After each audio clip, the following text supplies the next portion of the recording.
Good morning. Today we're in Revelation. We're in chapter 3. We're going to start in verse 7. To the angel of the church in Philadelphia write, These are the words of him who is holy and true, who holds the key of David. What he opens no one can shut, and what he shuts no one can open. I know your deeds. See, I have placed before you an open door that no one can shut. I know that you have little strength, yet you have kept my word and have not denied my name. I will make those who are of the synagogue of Satan, who claim to be Jews, though they are not, but are liars. I will make them come and fall down at your feet and acknowledge that I have loved you. Since you have kept my commands to endure patiently, I will also keep you from the hour of trial that is going to come upon the whole world to test those who live on the earth.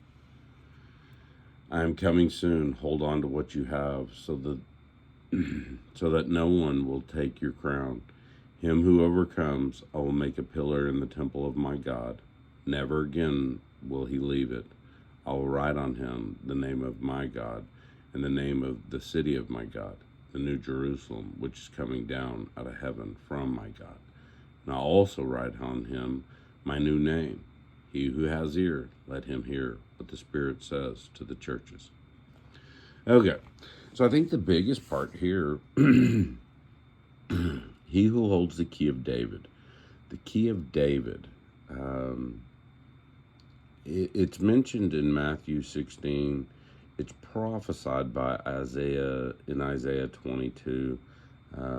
But what I'm to ascertain, because it's not exactly explicit, and I've listened to what other people have to say about this key of David, but my reflection and where the Holy Spirit takes me on this key of David, it's the total culmination of Jesus's teachings, consumed by a person, understood by that person, then practiced by that person. And I can't say we're all told we can't perfect it, right?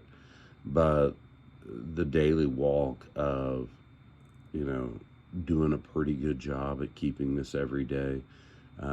When they do slip up, they're quick to acknowledge and resolve it. So I would say in me, when I read this, I'm taking to those that have captured the essence of what Jesus was trying to teach us, that have held on to it till the end. I think we've done a Bible verse on this, verse 9, about those who claim to be Jews but are of the synagogue of Satan and are liars.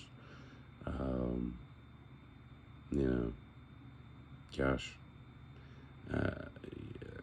too much to go through that right now. But I think you can take that verse 9 and apply it to a lot of the news that you have in your feed today. But it says here he's going to make those men fall at your feet and acknowledge that I have loved you. I will make them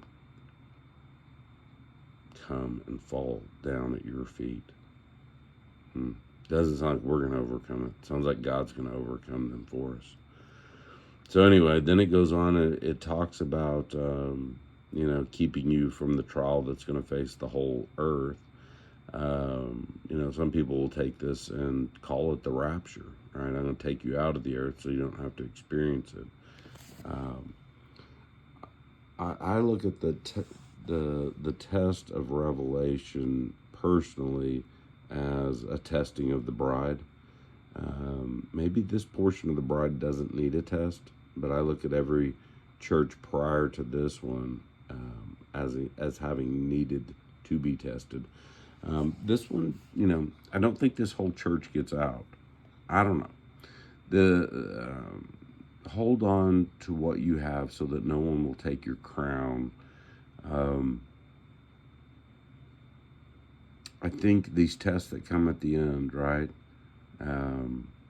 If it's the mark, if it's peer pressure of some sort, right? Bullying of some sort, making you do something against God, to fit into a societal norm would be, what I could think of today that might make you swerve, in your last days on your trip to God, right?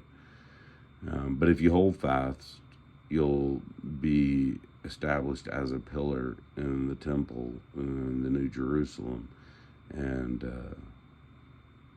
you'll be marked by God as one of His forever. So anyway, pretty strong commitment, for those that can hold the key of David, what He'll do for you. Anyway, I hope you enjoyed that. That was verse 7 through 13, Revelation. We're getting through it. Have a great day.